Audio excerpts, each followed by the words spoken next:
भाई सब कुत्ते ऐसे ऐसे पूंछ हिलाते हैं तो ऐसा ऐसे काय हिलाता है? तो जिनसे मैं लाया था उनसे मैंने पूछा कि ऐसे ऐसे काय हिला रहा है।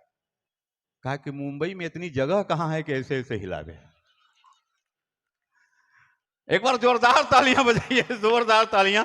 रोहित शर्मा नौजवान, अभी देखिए दिनेश बावरा को सुनना है, सुनील जोगी साहब को सुनना है और शबीना अदीब जी को सुनना है, अशोक चारण जो राजस्थान से चल के आए उन्हें सुनना है। मैं खुद ही थोड़ा थोड़ा समय करके लिंकिंग कमेंट्री करके मैं आगे बढ़ रहा हूं। मैं रोहित शर्मा, एक बार जोरदार तालियों के साथ, नौजवान और पूरे देश में समझिए कि सम्मान जिस नौजवान को मिल रहा है, रोहित शर्मा माइक पर।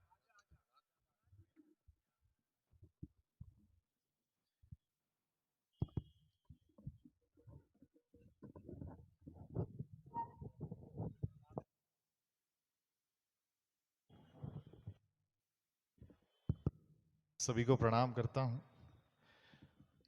मेरे सम्मान में जो आपने घनघोर तालियां बजाई उसके लिए बहुत बहुत धन्यवाद।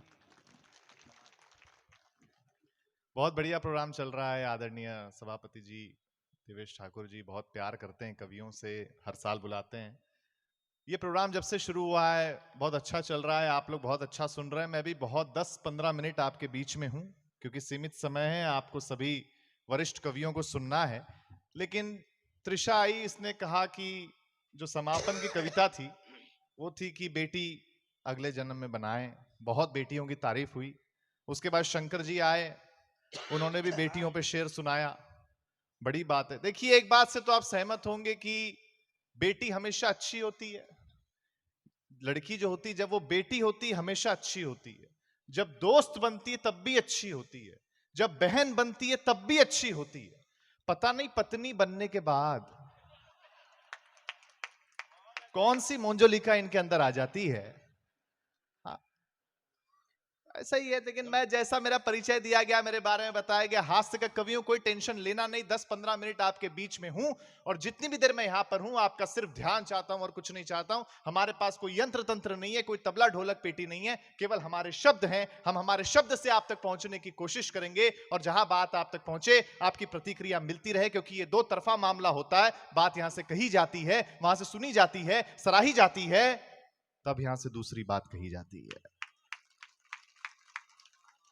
तब मैं पहली 4 पंक्तियां सुनाता हूं कि तुमको मिल सकता है हमसे बेहतर। अब थोड़ी देर के लिए अपने आप को भूल जाइए और मेरी हास्य की दुनिया में आइए, क्योंकि देखिए सब आदमी धन के पीछे तो तब तक भागता है जब तक उसका निधन नहीं हो जाता है।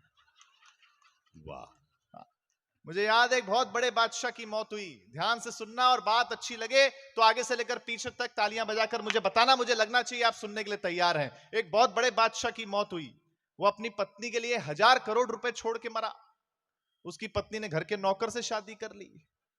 उस दिन नौकर ने कहा कि मुझे अब तक ऐसा लगता था कि मैं मालिक के लिए काम करता हूं, आज समझ में आया मालिक मेरे लिए काम करते थे। वाह वाह वाह वाह वाह वाह। सुनाता हूं कि तुमको मिल सकता है हमसे बेहतर, हमको मिल सकता है तुमसे बेहतर, लेकिन तुम और हम दो घर मिल जाएं तो कुछ और नहीं हो सकता फिर इससे बेहतर। वाह वाह, बहुत अच्छा भाई रोहित जी, बहुत अच्छा।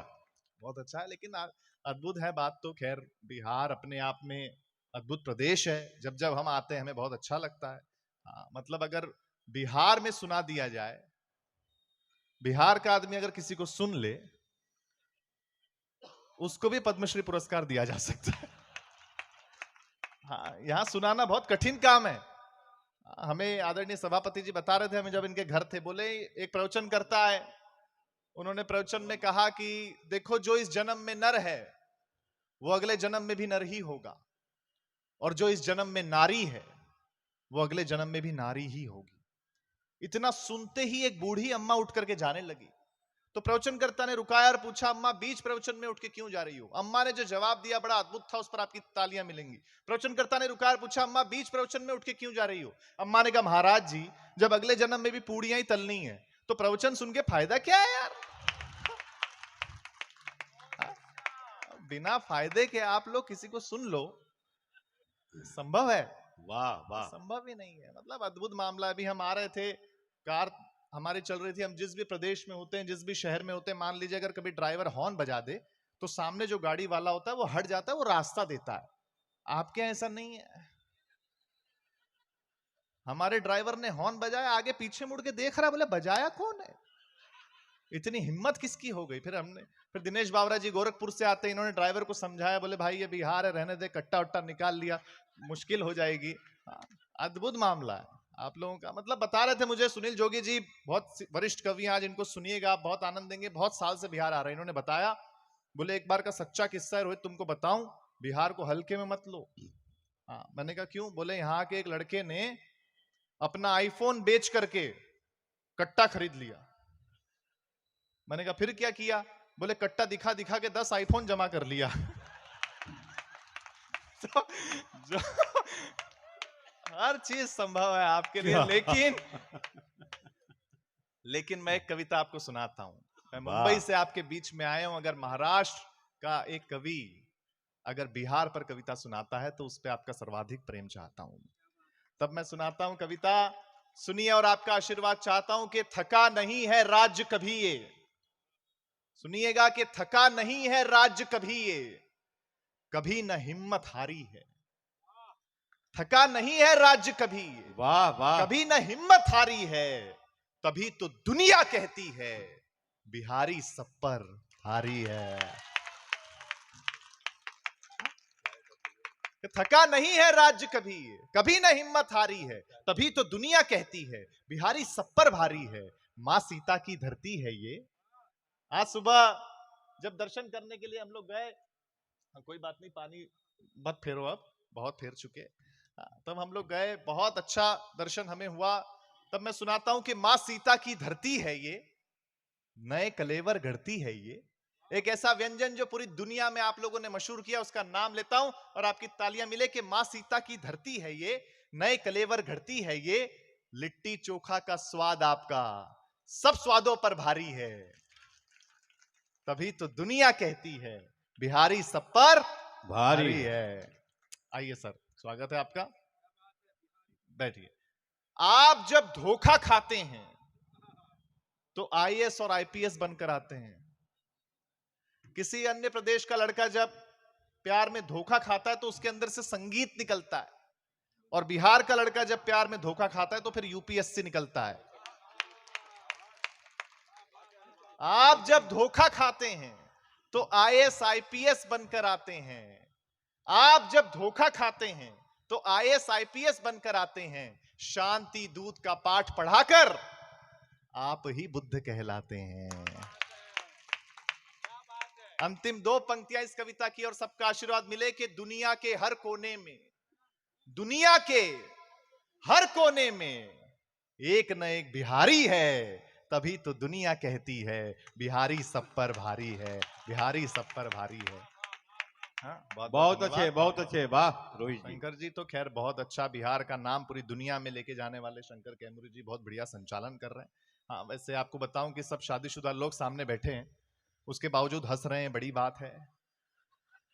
हाँ, वरना बहुत कठिन काम है, मैं आपको बताऊं, ऐसा संभव नहीं है। विवाहित महिला की पहचान होती है, उनके गले में यहां तक मंगलसूत्र लटका होता है। विवाहित पुरुष की भी पहचान होती है, उनका चेहरा यहां तक लटका होता है, तुरंत पता चल जाता है। हाँ, आपको बताऊं, बेसिकली देखो, पुरुष तो वैसे भी डरपोक आदमी है, बेसिकली डरपोक आदमी। आप देखो ना, शादी के वक्त जब दूल्हा जाता है दुल्हन को लेने, 200-300 लोगों को साथ में लेकर के जाता है, और वो वहां से अकेली आके सीधा घर में घुस जाती है, और ताली अगली पंक्ति पर देना कि वो ऐसा घुसती है, ऐसा घुसती है कि बाद में उससे पूछे बिना घर में कोई घुस नहीं सकता। वाह वाह वाह वाह वाह, अद्भुत मामला है, पत्नियों की कोई बात ही नहीं अशोक भैया। मतलब अद्भुत। मैं आपकी जानकारी के लिए बताऊं कि पिछले दिनों मेरी भी पहली बार शादी हुई। हाँ, तो बड़े लोगों ने समझाया कि नई नई शादी होती है तो गिफ्ट देना पड़ता है, घुमाने लेके जाना पड़ता है। मैं बड़ों की बात में आ गया, कभी आप भी आए होंगे। तो मैंने सोने का हार खरीदा, पत्नी को गिफ्ट किया, उसने देखा, उसको बड़ा पसंद आया, वो पहनने लगी। पहनते पहनते पूछा, ये असली तो है ना? मैंने कहा असली होना चाहिए, वरना 35 रुपए गए पानी में। 35 हमारा कोई जवाब नहीं है। मतलब बबलू जी, मैं आपको सच में बताऊं, आपने तो बहुत खर्चा किया, हम ऐसा नहीं करते हैं। मतलब मेरी पत्नी ने कहा कि तुम पूरी दुनिया घूमते हो, मैं घर में बैठी रहती हूँ, मुझे घुमाने लेके चलो। बात पहुंचे तो बताना, बहुत बारीक बात कहने जा रहा हूं।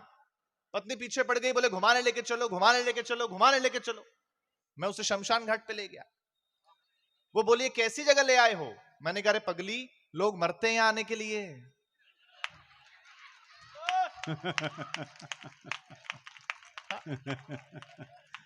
मरते हैं यहाँ आने हाँ। के। लेकिन पत्नी पत्नी होती है, गुस्सा हो गई। फिर मैंने उससे कहा, तू चिंता मत कर, अपनी शादी की 10वीं एनिवर्सरी पर मैं तुझे अंडमान एंड निकोबार आइलैंड ले जाऊंगा। वो बड़ी खुश हो गई, बोले अच्छा, और 25वीं पर? मैंने कहा लेने आऊंगा मैं। हाँ, मतलब लेकिन आज मुझे सच में आदरणीय देवेश जी बहुत प्यार करते हैं।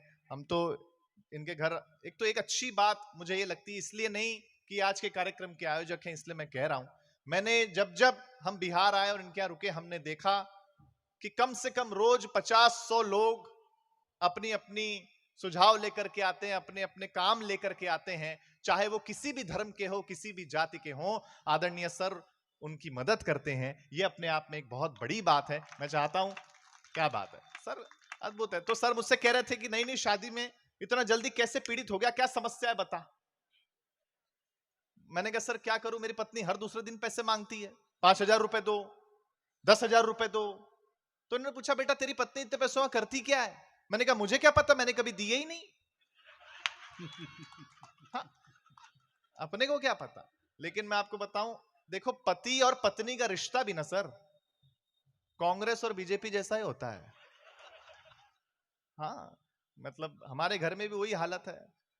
तो मेरी पत्नी भक्त है, तो मैंने एक दिन उससे कहा, देख यार तू चिंता मत कर, आज के बाद मैं तुझे लड़ाई का कोई अवसर नहीं दूंगा। अब वो भक्त है, उसने कहा मैं तुम्हारे दिए हुए मौकों की मोहताज नहीं हूं, मैं आत्मनिर्भर हूं।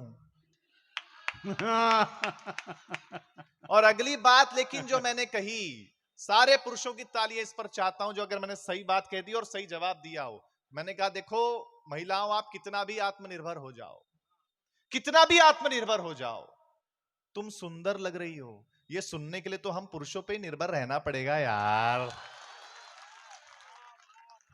बहुत अच्छे, बहुत अच्छे, हाँ? वाह। मैं तो सच में महिलाओं का बहुत सम्मान करता हूं, बहुत सम्मान करता हूं, क्योंकि महिलाओं को आप जो भी कुछ दें बदले में आपको ज्यादा लौटाती। जैसे आप इन्हें मकान दें, ये आपको घर करके देती हैं। आप इन्हें अनाज दें, ये आपको भोजन बना करके देती हैं। आप इन्हें मुस्कुराहट दें, ये आपको अपना दिल दे देती हैं। हाँ, मतलब आप महिलाओं को जो भी कुछ दें बदले में आपको ज्यादा ही लौटाती हैं। तो यदि हम इन्हें कोई छोटी मोटी तकलीफ दें, ताली कम बजा रहे हो आप, एक बार जोरदार तालियां बजाओ। मैं अंतिम रूप से कविता सुनाता हूं। बहुत अच्छे, अंतिम रूप से मैं कविता छोटी सी सुना देता हूं, सीमित समय है। हाँ। बहुत अच्छा लगा आपके बीच आके। वैसे मैं आपको बताऊं, मैं बहुत कॉन्फिडेंस वाला कवि हूं। हाँ, बहुत कॉन्फिडेंस वाला कवि हूं सर मैं। आज पे फिर भी बहुत लोग हैं, पिछले प्रोग्राम में केवल एक श्रोता बैठा था सामने, मैंने 2.5 घंटे सुनाया। फिर मैं उतर के उसके पास गया, मैंने कहा नमस्ते भाई साहब, लगता है आप मेरे बहुत बड़े फैन है। वो बोला फैन मैंने कुछ नहीं, मैं तो माइक वाला हूं। तू खत्म करे तो मैं लेके चलूं। मैंने आपको हंसाया, लेकिन अब अंतिम 1 मिनट में आपका मांगता हूं, मैं कविता सुनाना चाहता हूं आपको। और मुझे पूरा भरोसा है कि आप बहुत अच्छे से कविता सुनेंगे। बहुत वायरल हुई, करोड़ों मोबाइल तक ये पहुंची, लेकिन मैं आज लाइव अगर आपके बीच में सुना रहा हूं तो मुझे आपका आशीर्वाद, आपका प्यार चाहिए। सुनिए। हम लोगों ने बहुत तरक्की कर ली, हम लोगों ने देखिए बड़े बड़े घर ले लिए, बड़ी बड़ी गाड़ियां ले ली, हम अच्छी जगह वेकेशन पे जाते हैं, लेकिन हमने बहुत कुछ खो दिया है। और क्या खोया है मैं वो बताने की कोशिश कर रहा हूं, और आपकी तालियां, आपका आशीर्वाद मांगता हूं। सुनिए कि जब हम अनपढ़ थे तो हम गांव में रहते थे। सुनिए कि जब हम अनपढ़ थे तो हम गांव में रहते थे, हम पढ़े लिखे हो गए तो तनाव में रहते हैं। जब हम अनपढ़ थे तो अंधेरे में रहते थे, बिजली नहीं होती थी उस वक्त। महसूस करिएगा अगली पंक्ति पर, जब हम अनपढ़ थे तो अंधेरे में रहते थे, हम पढ़े लिखे हो गए तो लोगों को अंधेरे में रखने लग गए। जब हम अनपढ़ थे तो पैसा परिवार के एक मुखिया के पास होता था, जॉइंट फैमिली कल्चर से आए हुए लोग हैं हम। जब हम अनपढ़ थे तो पैसा परिवार के एक मुखिया के पास होता था और सब सुखी होते थे। हम पढ़े लिखे हो गए तो आज पैसा सबके पास है, लेकिन सुखी कोई नहीं है। वाह वाह वाह वाह। 3-3 जनरेशंस यहां बैठी हुई हैं, आखिरी पंक्ति सुना करके अपना स्थान लूंगा। आपको लगे अगर रोहित शर्मा ने सीमित समय में अच्छा काव्य पाठ किया हो तो मुझे तालियों से विदा करना। डिजिटल वर्ल्ड है, डिजिटल दुनिया है, डिजिटल क्रांति है। तब सुनाता हूं कि अनपढ़ों ने हमें दिया बहुत कुछ है, लिया कुछ भी नहीं है। सीतामढ़ी के बड़े लोगों, आशीर्वाद चाहता हूं कि अनपढ़ों ने हमें दिया बहुत कुछ है, लिया कुछ भी नहीं है। हम वो आखिरी पीढ़ी हैं साहब जिनकी माओ का सोशल मीडिया पे अकाउंट ही नहीं है। बहुत बहुत धन्यवाद।